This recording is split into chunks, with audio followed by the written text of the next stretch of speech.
right, let's talk about making a self-grading Google Forms quiz. To create a new Google form, go ahead and go to your Google Drive. And if you come up and click on the blue New button, you want to come down and choose More. And then look at Google Forms. Now there is a blank quiz template that you can use, but today I'm going to show you how to make it from a blank form.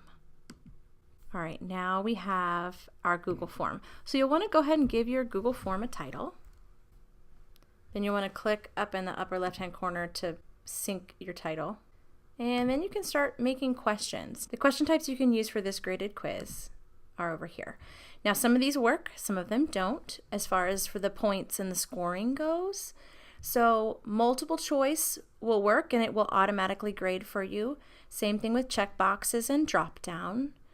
Short answer will do some automatic grading, like if you're doing a fill in the blank or you're expecting a 1-word or 2-word answer, you can put in some answer choices and then you have the ability to adjust those. If they spelled it wrong or something, you can adjust those later on the back end, but it will attempt to auto grade those for you. Paragraph you can give points to, but you'll have to do the grading and add the points yourself. It cannot auto grade those. Linear scale is the same way. It allows you to give points to it, but you will have to decide on the grading. It won't automatically grade it for you. The rest of the question choices don't allow for you to give them points in the quiz. Now to turn the quiz feature on, you're going to go up to the gear in the right and click on the Quizzes tab. You're going to go ahead and turn this on to make this a quiz. Now you have some options here about the grade. Do you want the kids to see the grade immediately after they submit the form or later after you go through and adjust the grading and then it emails them their scores later? And then what do you want them to see when they are able to see their score? Do you want them to see missed questions, correct answers, and point values? So you have some options there on what the students can see as far as their grades go. Once you've turned it on, go ahead and click Save. All right, now we can look at how this works. So you'll notice right here we just have a multiple choice question. And you'll notice now on the bottom left you have this answer key. So let's say I put in a question. Now I'm going to put some answer choices in. When I'm ready to tell it the right answer and determine how many points it should be worth, I can come down to the bottom left and click on Answer Key. When I click Answer Key, you'll notice I have the option to just click on the correct answer. So I'm going to go ahead and choose condensation. You see the green and the check mark that shows that it's correct. I can go up here and decide how many points I'd like it to be worth. We'll just set it for 1. And I can also give some answer feedback if I'd like to. I can click and give some information. If they get the incorrect answer, I can give an explanation here. I can also provide a link to some information, a website, a video, whatever is needed. And then you can also give specific feedback for correct answers if you'd like to.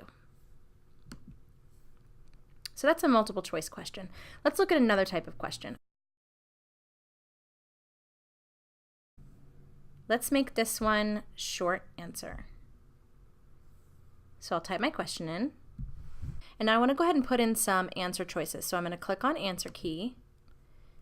And I can add a correct answer. So the correct answer is evaporation. Now I'm going to add another correct answer of lowercase. All right. And then if I have other ways that I know my students might commonly misspell this or something else that they might write that is okay for a correct answer, I can also type that in and it's going to check for these exactly. So you have to be careful with that.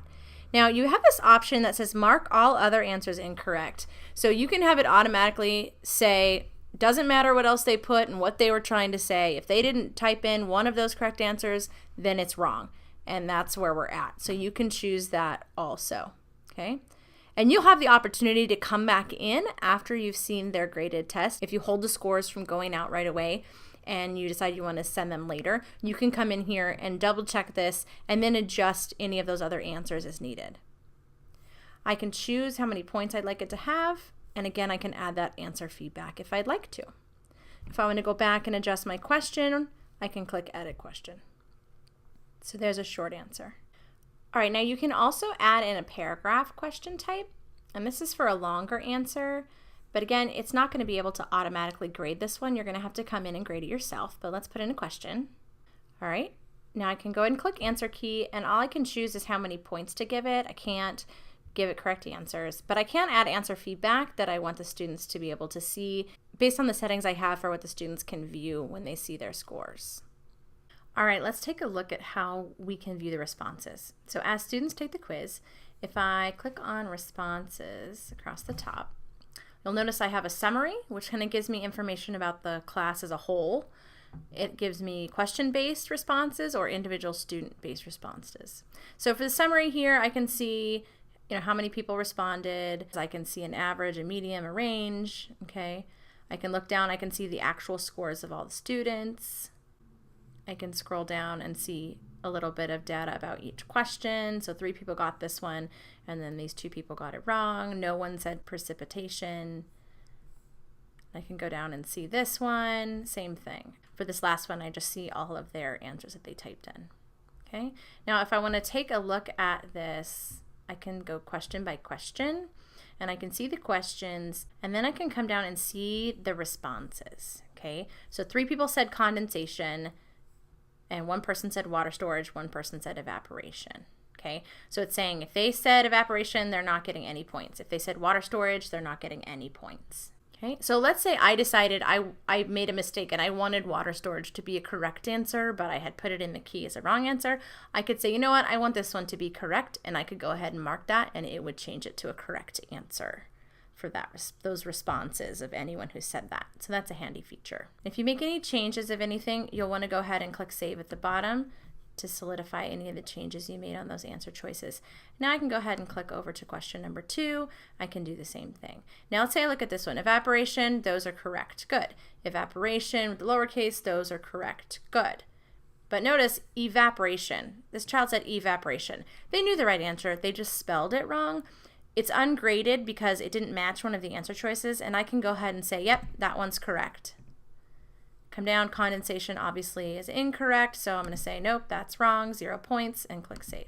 Now I can look at question 3, and here's where I can see all the student responses. I can read them, and I can decide, yep, that's correct. Yep, that's correct. And this one I could say, oh, maybe that one's wrong. I would just mark it wrong like that. Again, that one's correct, great. Go through, and not enough information, I'm going to mark that incorrectly. And then I click Save.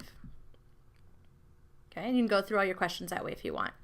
You can also click on an individual student, and I can see the student's name, and then I can go through and see their quiz, exactly how they did. And I can look at their quiz. And then if I want to go to the next child, I can click and see their quiz and their right answers and wrong answers. Okay. Now you'll notice since I did the scores, I can go back to summary, and it changes the scores. The ones that I adjusted, it went ahead and gave them those scores that it couldn't give them before because I hadn't gone in to say whether they were correct or not. And then once I'm all done grading, I can say release scores, and then that will send the scores via email if I didn't choose to allow them to see their scores immediately. All right, hope that helps you out. Google Forms is an extremely handy tool to use for grading quizzes.